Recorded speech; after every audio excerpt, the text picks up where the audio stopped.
En esta parte del video nos concentraremos en la primera disputa, el primer versus de la filosofía, que tiene como protagonistas a Parménides y Heráclito.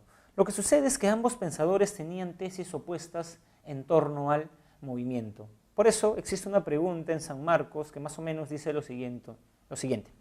¿Qué pensadores del periodo presocrático tienen tesis opuestas en torno al movimiento? Y la clave es Parménides y Heráclito. ¿En qué consiste esta disputa? Vamos a explicarlo en la pizarra. Como les he puesto en la pizarra, la realidad para Parménides es inmutable.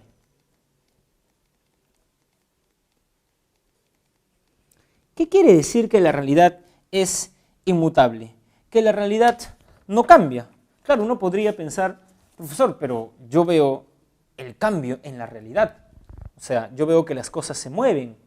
Cuando veo una puesta de sol, veo que un ave se está moviendo. Lo que te diría Parménides es que si tú te guías por tus sentidos, por tu vista en este caso, puedes tener la apariencia de que el movimiento existe.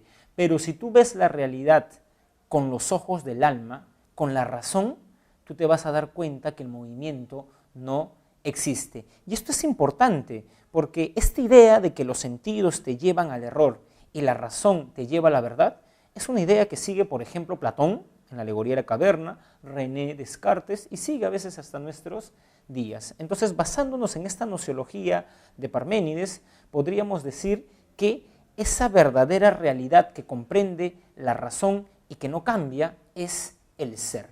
Y precisamente este elemento es el que Parménides propone como arge.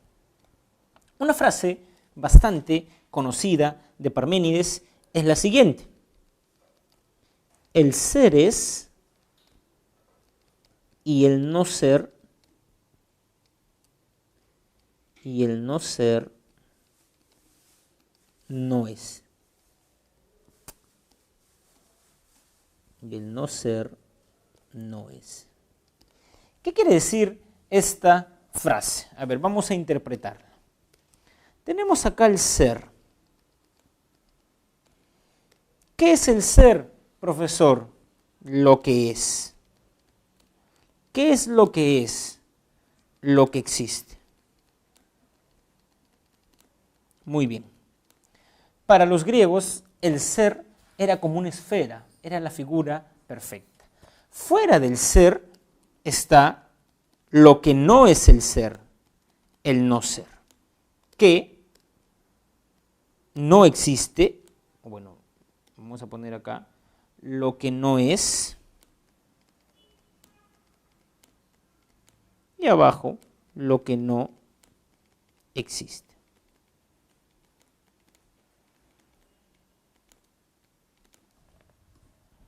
Profesor, pero usted está poniendo cosas evidentes. Me está diciendo que el ser es lo que existe, y que el no ser es lo que no es y lo que no existe. Eso es algo evidente a la razón.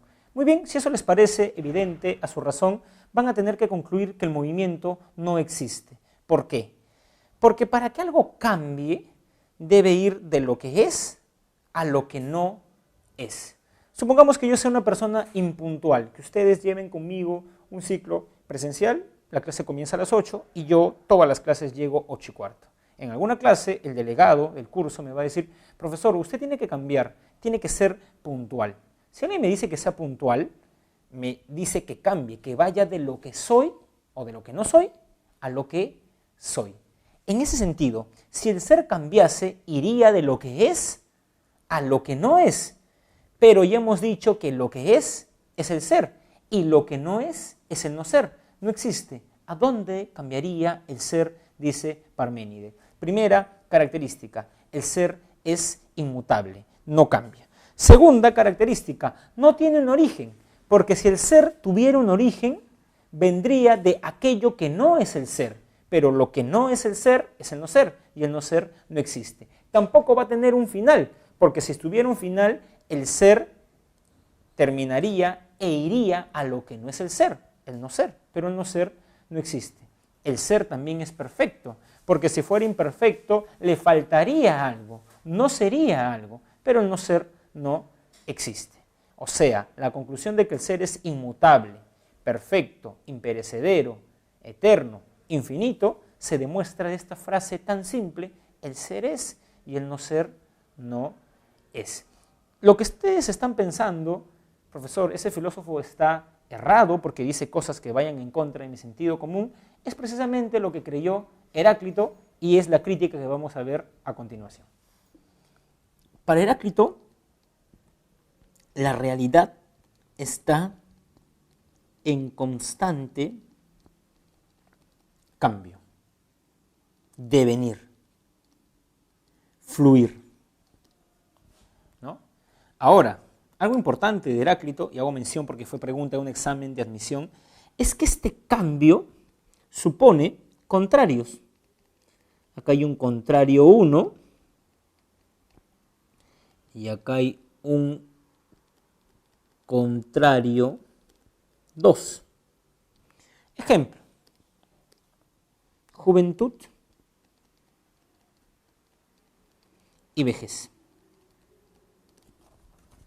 Heráclito diría que ustedes son jóvenes, quienes están viendo este video, pero si pensamos en una persona de 65 años, no es joven, sino más bien es vieja. Hay dos contrarios: juventud, vejez. Sin embargo, Heráclito dice que ese cambio no es tan aleatorio, sino que el pasar de un contrario a otro tiene una cierta lógica, ¿no? Y por eso Heráclito llama esa lógica, o al que une contrario, logos. ¿Qué está diciendo? Que no es que una persona envejezca en 40 años y otra en 5 años. O sea, hay un orden en el cambio y ese orden lo da el logos. O sea, el cambio no es aleatorio, no es azaroso, sino que el cambio está regulado por un orden, por el logos que une contrarios. Tengan muy en cuenta eso, ¿no? Tenemos el logos, que podríamos decir que para Heráclito une contrarios. Eso es su principal frase. Y la frase conocida de Heráclito es la siguiente. Bueno, antes de la frase tendríamos que decir que Heráclito propone que el arjé no es el logo, sino el fuego. ¿Y por qué piensa en el fuego, profesor? Porque, ojo, es una metáfora.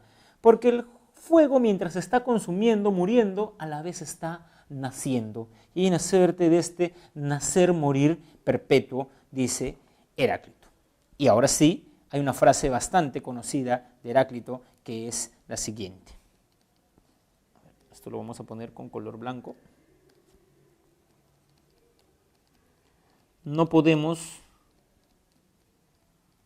bañarnos 2 veces en las aguas de un mismo río. El río es algo que está constantemente fluyendo. Quiero refutar el día de hoy Heráclito y voy a esta hora, la tarde, 3 de la tarde, a introducirme en un río. Y vuelvo a las 5 de la tarde y me meto de nuevo al río y digo, he refutado Heráclito. Heráclito diría que eso no es tan, digamos, así, porque las aguas del río están en constante fluir.